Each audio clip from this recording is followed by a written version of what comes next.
All right, guys, just going to wait for Instagram to get caught up here. Just hold on a second. And we're live everywhere. So Instagram, Facebook, YouTube, and LinkedIn. Thank you guys for joining me on this Fuelpak Friday. Wow, not enough coffee today. My name is Bryan from Vance Hines, and we're here to answer and take all of your guys' questions. So if you have any questions, go ahead and throw them out. We were kind of minimal on the stories this morning, so you guys only asked 2 questions. So we're going to rely pretty heavily on you guys to go ahead and throw stuff out there. Kapil Sharma, hi buddy, and we'll go ahead and get the ball rolling. So the first 2 questions we got were from the Instagram stories, and of course the first one is going to be, when do we have the 2021 FP3? When is that going to be available? And so right now we're still currently working on that, working very hard on that pretty much every single day. And as soon as it's available, we'll let you guys know right off the bat. But I don't have an ETA for that. It's one of those things where we're just kind of hustling through it as best we can. And as soon as something is complete and ready and worthy to be put out there, then we will let you guys know. Go ahead and scroll through Instagram, make sure I'm not missing anything. Bon dia, good morning, good morning. Korea's Rustlers Roost says, do you guys ever do giveaways? We do occasionally, yeah. So our social media coordinator, Maddie, occasionally we'll do something on Instagram. I believe she does some stuff on Facebook as well, but typically Instagram, she'll go ahead and post a picture of, say, a baffle, and then ask you guys what kind of baffle it is, or a header pipe. I think she did one recently where she asked like what kind of header was it, whether it was a pro pipe, big radius. I don't think that one had a giveaway, but sometimes it is tied to a giveaway. One of the ones we did recently is I had a LS275 baffle that we went ahead and asked you guys what the baffle was, and whoever answered it correctly during the live broadcast was sent Vance Hines trucker cap. So we do giveaways on occasion. I don't have anything set for today because this week is a race weekend. So if you guys aren't aware, go ahead and tune in. NHRA.TV. We have the Las Vegas race this weekend with Angel on the Suzuki. So yes, we do giveaways, not typically today. Roland Gordo asks, any way to adjust idle? Seems kind of high at initial startup. So it depends. Typically, initial startup will run a little bit high on the idle, and that's just sort of to help the bike warm up. Now, everyone sort of has like a different ear for what works for them for an idle. I'm a big fan of kind of sticking around where the factory OEM specs are, which is somewhere between 950 and 1050 on twin cams, and 950 and about 1,000 or so on the Milwaukee 8. The Milwaukee 8 originally shipped with an idle RPM of about 850, and they ended up having some oiling things going on, I believe, in the top end. So they bumped it from 850 year one on the 2017s to 950 on the late 2018s. So that involved both the Softail models as well as the touring models. And so the idle speed is sort of in that range. You can adjust it. I know that when I do camshafts, I'll tweak it. I'll usually go up and down in points of, say, like 20 to 25 RPM. And I'm usually just looking for a smoother, crisper idle, something that doesn't feel as low. Because once you put the higher low cam in it, it's going to be a little bit rough unless you tune in that idea. So I'll usually bump idle a little bit to compensate for it. But I do know I've got guys in Japan who run idles on Sportsters down to like 800 RPM. Now, to adjust the idle, what you would do is you would go to the map optimizations menu off of the main menu, select idle RPM, and then you can set it to whatever you want. Alternatively, you'll see a chart that basically will have inch temperature and time, and then the idle RPM. So you want to adjust it so that way, if the bike runs for, say, like 2 minutes and it's warmed up to X amount, that's how long, and that's where the idle will be set. So you need to adjust it so the lower right-hand corner of that chart is going to be your final idle. I wouldn't really too much about the enrichment idles as far as like it being higher right off the bat. I would just leave that alone and let it do its job. But the final point, in fact, I changed one this morning from 850 to a little over 1,000, a little under 1,000. And that's because the guy put us at a 468 cams in his M8. But yeah, if it's high at startup, that's it doing its job. Don't worry about it. And I'll go ahead and throw this out there. I am currently working on developing a list of features that you guys have been asking for FP3, looking at making some new features. So if you guys have any features or updates or like a wish list type item, go ahead and throw them out there, and I can go ahead and compile the list and see what is or isn't feasible. But I'm just trying to get some customer feedback from the community. What do you guys want to have in your FP3? What kind of features are you looking for? And what can we do for you? Let's see. Wizard of Oz says, need FP3 program for cams. Yes, absolutely. In order to tune FP3 for camshafts, you'll want to go down to the map optimizations menu, select camshafts, enter in your particular camshaft. From there, you would go ahead and go down to the customer support menu, select V&H customer support. From there, you would scroll down further and select upload ECU content. Once you've uploaded the ECU content, go to email or call. Give us a call, shoot us an email. We'll need the last 6 of your VIN, the details of your build, and then from there we can build out the map for you and send back the base calibration. 2021 Tuner Sport Glide, yeah, we're still working on that one, buddy. No ETA on that one yet. ADH2 Susu, I can't read today. Hi, why baffle out not recommended? I don't like it because it decreases power. Short, plain, simple. You end up losing a good amount of bottom end torque. Your top end performance changes almost nothing, and so you're really only doing it to make more noise. If you want loud, go for it. If you're concerned about performance, leave it in there. I personally end up going the opposite direction. I usually use like a standard or quiet baffle. I prefer the deeper, richer tone of a quiet baffle, and I generally pick up some bottom end torque using that sort of setup as well. So baffled out or removed baffles typically aren't recommended because you would lose power in doing so. Osman Stefano says, my bike still has the P1353 and 1356 code since I have the Fuelpak LED installed on my 06 Twin Cam 888 Street Glide. Osman, go ahead and shoot me the specs of your build. Like, what are you trying to tune for? At fppro@vancehines.com. Conversely, you can also go to fuelpakfi.com, enter in the specs of your build, and develop a map, and then go from there. Now, as far as those trouble codes are concerned, I believe those are too rich. If I remember correctly off the top of my head, I'm so used to having like a electronics diagnostic manual for me so I can look at all the different P codes, but I want to say that's too rich. I would do a couple things. I would double check to make sure that the air cleaner is clean and has been serviced, new plugs, just go over the general service items, and then we can go ahead and reinvestigate from there. Also, if you recently installed exhaust, make sure that the wires aren't backwards, which means you installed the front O2 sensor in the rear and the rear O2 sensor in the front, because if you transpose those, you can get that same code. So it may actually be a mechanical thing rather than necessarily a tuning issue, because it's reading the rear cylinder when it's thinking it's the front and vice versa, and so it's throwing codes. Michael Galinda says from Facebook, does the fuel pack need to be remapped when changing cams on an 04 Road King? Yes, you will need to remap 4 camshafts on an 04 Road King. Now, I will say on those earlier I'm going to say FP3 LEDs. No, on the earlier fuel pack LEDs, we only do have so many camshaft or big bore kit options, and for the most part, they were either very standard Andrews cams from the time, a couple SNS cams, or cams from Screaming Eagle that happened to be available at the time we were doing the mapping. So if it's a newer cam that's going into an older bike, we're likely not going to have a map for it. Now, I'll have a map that'll be really close, but I won't likely have an exact map. So if you need to, you can go ahead again, email me, FPPro, Michael, fppro@vancehines.com, and then I can go ahead, build you out a map, send it back your way. Let me bounce back over to Instagram because I've been ignoring you poor people. BullFXR13 says, we've been doing well on the FP3 in our shop. Thank you. Thank you. We really appreciate the support there, BullFXR. AirTech181 spoke with the guy last week about our pipes. He was rude, hung up abruptly afterwards. Holy cow, dude. I'm sorry about that. Shoot me an email, fppro@vancehines.com. I'm going to repeat that a million times. Let me know what's going on with the pipes. Let me know how I can help, and I'll get you guys taken care of. Don't worry about it. We'll figure something out. But I do apologize for that. That's unfortunate. When will we make 5-inch mufflers for touring? We won't. 5-inch muffler for touring likely isn't going to fit under the extended saddlebags that are offered on most current selling Harley models. So while there is a Road King and a Street Glide standard, Electro Glide standard, all that stuff, typically most people are going with special models. So that's either the Road King special, the Street Glide special, the Road Glide special, all of which come with extended saddlebags from the factory. And the 4.5-inch, the Torker 450s we offer are already a pretty tight fit under there. I think if you went to a 5-inch muffler, you're not really going to get any performance for that. The volume would likely be too high for the amount of exhaust flow coming out of the motor. So you're not really going to gain much of anything. And B, 1 and 2, 1 and B.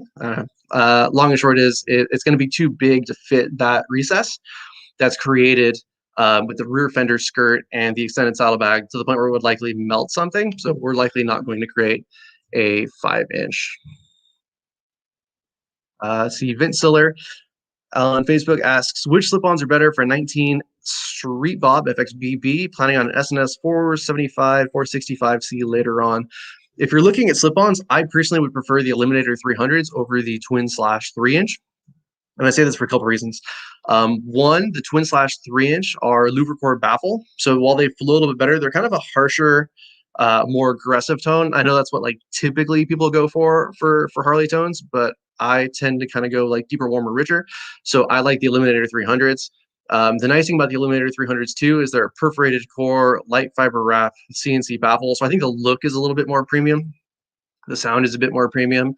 And the performance numbers on those, if I recall correctly, are a little bit better than they are with Twin Slash.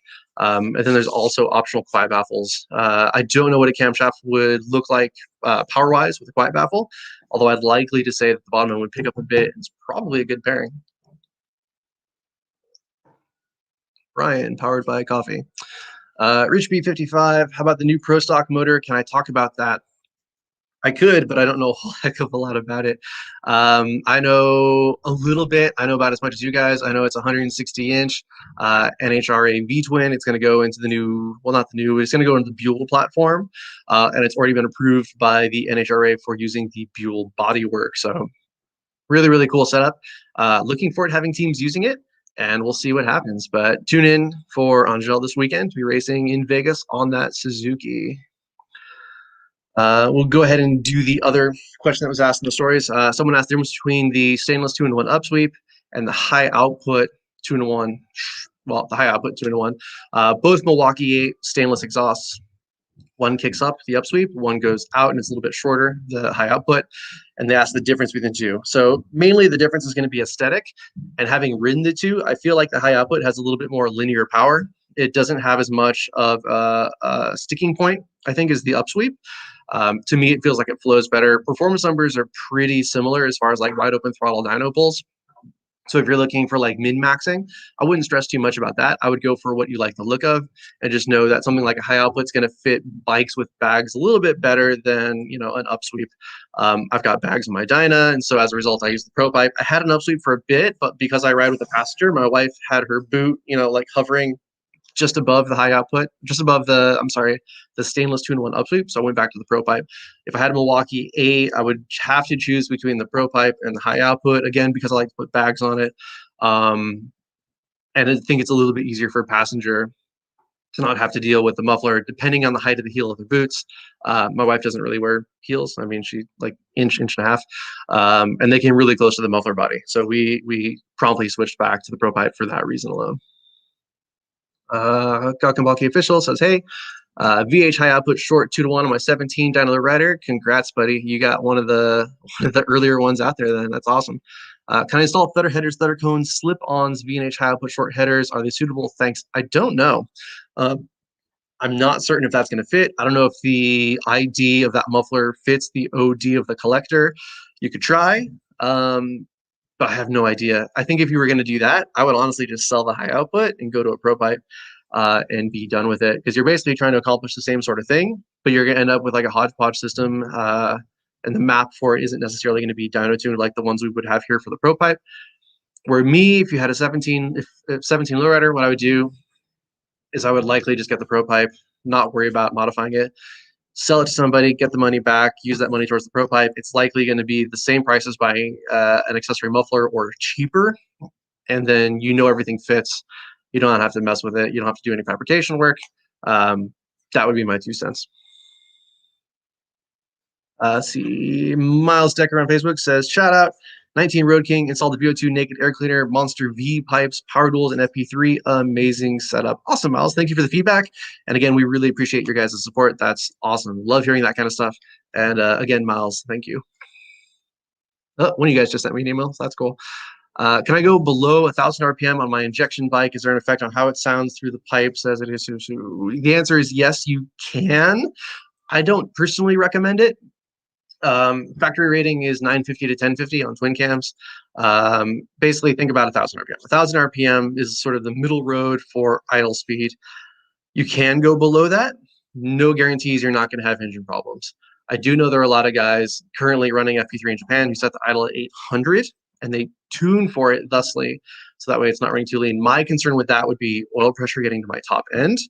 I would hate to do any form of damage to the motor just by running the idle too low, because I like the sound of the old loopy idle. If you drop it down that low, it sort of gives you that old bump, sort of like shovel head kind of feel to it, shovel pan. And it's a cool sound. I just don't know how good it is for the motor. And so for me personally, it wouldn't be worth the risk. AirTech 181, are rocker lockers worth it? I think there's pros and cons to them. Well, there's not really any cons. The cons is that you got to tear it apart, you put it in there, and it doesn't make much of a difference, and you spend a bunch of money and time on it. But I do know that rocker lockers are great for people who are dealing with that ticking noise, and they want to get rid of it. I don't have them in my bike. I have an 04 Superglide, and I run synthetic oil, so it's pretty loud valve train already. I've never really felt the need to add them, but I suppose you could. I think there's likely some benefit that I don't know about. It's very possible. But again, I haven't installed any I take it back. I installed one set years ago in a customer's bike, and then he never really gave me any feedback from the parts that he bought online and we installed. So I don't know. I don't know if there's any benefit. I don't know if there's pros or cons. I just know that, he never really gave me the feedback I needed. From what I read online, people seem to like them for reducing noise and valve train noise. So I think if that's all you're looking to achieve, they're likely a pretty good deal. If you're worrying about them from like a performance standpoint, most motors aren't going to need it. Bill Flickstone, YouTube, good morning, says, hey, once I flash an auto tune, is that map fixed, i.e. is the ECM no longer to make small adjustments? No. So once you flash an auto tune map, you're basically changing the volumetric efficiency tables for the front and rear cylinder. And as a result, once you finalize the map, so the adaptive fuel tables get re-enabled and the target AFR table goes back to normal, then you still would operate potentially in that closed mode area. And if you are in closed loop, then you're pulling data from the front and rear oxygen sensors, and it will still have that ECU trims, the automatic fuel trims, for making those small adjustments to your VE table. So don't worry about that. If you take an auto tune and you flash it into the bike, the ECU's ability to go ahead and make those small adjustments is still there. Don't stress about it. You're good, Bill. Let's see, Legendary Enigma. Do I need the fuel tuner for the 3-inch slip-ons from you guys if I'm running those, the factory air cleaner on a Sportster? I don't believe so. Double check. I can't remember if the Sportster has the cat in the mufflers or not. I believe it may. If it's in the mufflers, then yes, you'll need a tuner. If the cat was not in the mufflers, then it's in the header and they're still there, just a cat back muffler swap, then no, you don't have to worry about it. Once you do the air cleaner or once you change the headers, then yes, you will have to go ahead and do that. Chris Salazar, Facebook. Are you guys still making the big radius for 2000 Softail or Fat Boy with forward controls? I believe that we are. Yeah, Chris. Our big radius 2-2 with Super Bung employed, I believe it's 86 to 17 Softails. So you should be good to go on that. Contact your local motorcycle store, your favorite online retailer. Then go ahead and get on an order. We make those all the time. It's one of our top 10 sellers. So you should be able to get a set pretty easily there, Chris. Sir Finstro, is V&H discontinuing the competition 2-to-1 exhaust? I don't believe so. I think we're still making them or manufacturing them. There are a few of them that have been discontinued, V-Rod in particular, and it's less about the exhaust and it's more about the fact that it was on a V-Rod. Are we going to be producing any future competition 2-to-1s? Like I know people have been asking for them for the Softail. Again, I don't know. That's up to our product development manager. I know at this time we've been looking at other stainless opportunities. So we've been doing like the stainless 2-to-1 upsweep and the new stainless 2-to-1 high output. So I think, or high output 2-to-1, my brain mixes those. And they haven't been out long enough for me to really remember it. But that's more of a me thing. Long and short is I think we've been looking at other stainless options rather than the classic competition 2-to-1.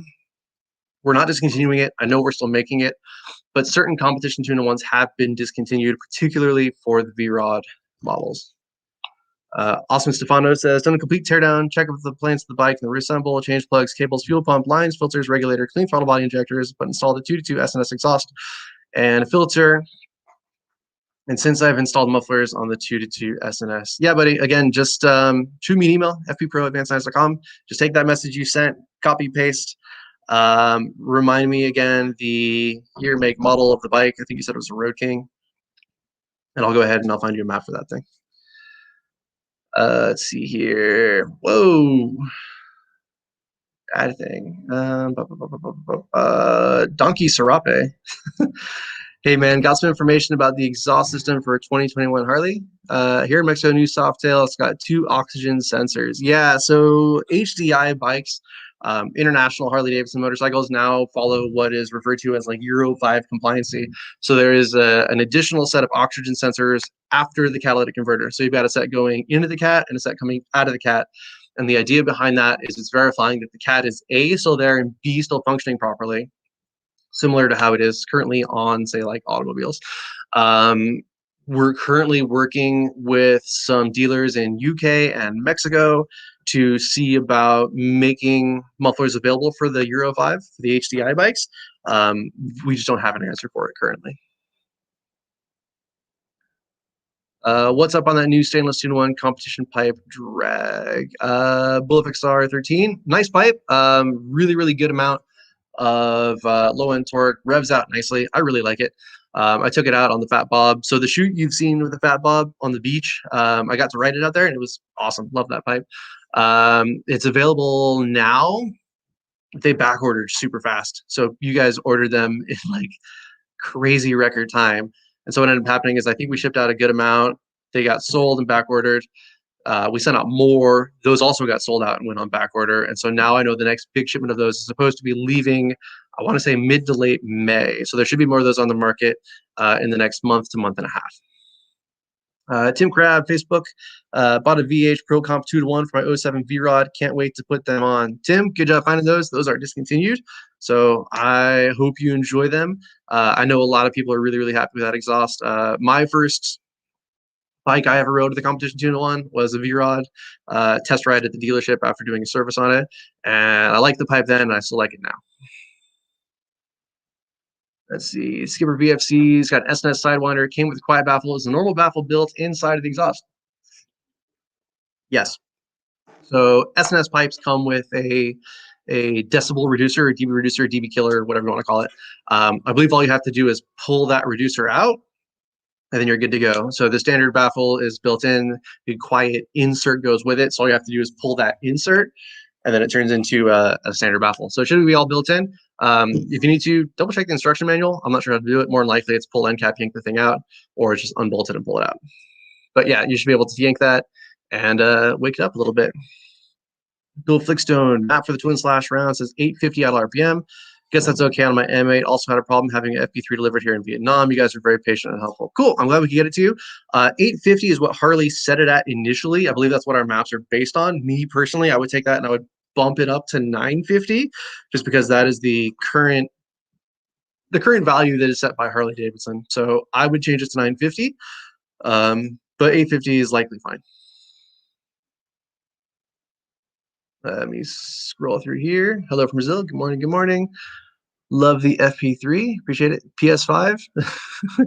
I've been playing mine, but I really wish there'd be some new games for it because I've basically just been playing PS4 games I never got around to that are now just in 4K 60, which is it's nice, but you know I'm waiting. I need more stuff for it. Will there still be an orange V&H street glide on the Bagger Racing League? Also noticed the bike was running stainless 2-in-1 high output. It is running a stainless 2-in-1 high output. We don't have it officially launched yet for the touring models. That is the first one that we've made. And yes, we will still be part of Bagger Racing moving forward. I'm trying to remember when the next race is, but I believe it's coming up here pretty shortly. 3-race series. Going to Zuki for Angel when HD was your program. Good question. I don't know. I'm not too intricately involved with the Racing Development Center up in Indiana and what they do. I do know that Angel was on a Suzuki before, and she did great on the Harley, but she's more comfortable on the full fairing bike. So I'm excited for this weekend. I hope we get another, first qualifier and she takes home the win. I think that'd be great. Okay, Fitzgerald. Sounds like a personal problem, bro. Might want to get an attorney. Thanks for the answer. Finally saw my long shots of the FP3 run sweet on his 08 Sportster. Killer. Glad we could help. Tim Crab Facebook says found it for $500 new in box. Any tips on mounting it to the night rod with mid controls? Shouldn't really have an issue. I like certain times to pull the mid controls if the bike allows for it. If I can reinstall the mid controls while the pipe gets hung, go for it. But typically what I'll do is I'll also take like a shop rag, put it over the controls, blue painter's tape, just to make sure I don't scratch it inadvertently while putting the header on. That's usually the big ticket. Can I drill some holes on high output short 2-to-1 quiet baffle for more sound? If so, do I need auto tune? I suppose you could. If it were me, I would just contact our awesome support team, help@vancehines.com, or you can call them Monday through Friday, 8 to 5 Pacific Standard Time, or live chat. I know the season has started, so the call volume has been high. So if you end up holding, if you end up having to leave voicemail, they will get back to you. I do apologize for the wait, though. I would just order the standard baffle as opposed to modifying a quiet baffle and just be done with it. But I suppose you could. And if you do, then yeah, auto-tune's probably a good idea. You guys bring out a system for the HD Pan Am. We don't own a Pan Am yet. I'm hoping we're buying one. I know there's a list of stuff we're getting, and fingers crossed. I would like to do some break-in miles on one, but at this time, I don't have anything definitive. How to bypass factory governor on my Street Glide. So we do have a speed limiter removal tool on the Milwaukee 8 bikes. So if you go on the main menu to the map optimizations menu, you can also go to view edit maps general. It'll be there. It'll say speed limiter. Go ahead, enter the menu. You'll see a toggle switch on off. Click it to off. Go back a menu. Flash into the bike with lightning bolt, and it will go ahead and disable the speed limiter. I've done it with all of our bikes here in the dyno. So I've tested them on 107s, 114s, 117s, Softails, touring. It works everywhere. It basically made it so my bike would hang at about 110 miles an hour on the dyno, and I was able to get it up to 155. That being said, obviously don't do that. If you're gonna do it at like a drag night, like an NHRA run what you brung Friday night drag situation. Don't wind out the bike north of 110 miles an hour on a surface street. Don't be an idiot. Don't kill yourself. Closed competition and dyno tuning is what that was designed for. So please use it for that. And if you do something stupid, well, I'd rather you didn't, but that's on you. I put slip-ons on the bike. Do I need to tune it? If it's catback, no. If you're pulling the cat when you do the slip-ons, so something like an M8 Softail, then yes, you'll need to tune it. Osman, wish we could have the same help here in France for B&H products. We only have the downjet garages. They charge you 900 euros to tune a bike. Thanks a lot. I'll mail you the map. Holy crap, that's a lot. Typically, dyno tuning here is like $400 or $500. So 900 euros is pretty steep. Maybe I should just move to Europe and open up a dyno shop, because that A, sounds lovely, and B, then my kids, education and healthcare would be covered. Way to go, Europe. Love the video of Angel in the grocery market. Yeah, I watched it a few times last night. I thought it was pretty funny. She did a good job. Hi, I'm from our end. Shoot, dude. Good morning. Good afternoon. Good afternoon. What do I think of the racer, Nick Gert? I don't know, to be honest. Abigail Hopsley says, hope you're safe from coronavirus. Doing good. Staying home for the most part. Wearing a mask, socially distancing. Got my first dose of Moderna, so the second one is a week from Monday. So at this point, I guess I'm what, like 80 something percent efficacy rate at the moment. So that'll bump it up to 95. Really impressive, the mRNA stuff. Really cool research. Great documentary on that I think I watched it on Discovery Plus the other day. Really cool. Riley Barrington, accept my request. That's all up to my social media coordinator or manager, Maddie. There you go. Won't run out of your bike. Me too. For Emma Scrap. That's pretty funny. I am doing good. Yes, thank you. Last question I'm seeing here. My new exhaust for my Harley is on back order. Come on. Haha, JK. Can't wait, though. I know that we're making, a ton of stuff every day. I think we shipped like 500 boxes worth of product yesterday. We shoot for that for the most part every day, a little bit more than that. So yeah, we ship a ton of stuff. So depending on what you have and whether it's a newer product or like an older legacy product, likely it'll come off back order pretty soon here. John Smith, how often should I consult B&H about tweaking the map? I mean, if you need it, like need it, like if you change the cams, you do a big bore kit, once and done. If it still has some runnability issues, contact us back. But if you're just doing like a standard stage one and you've got an FP3 or a LED LCD and you pull the map from the file online, likely you won't need to.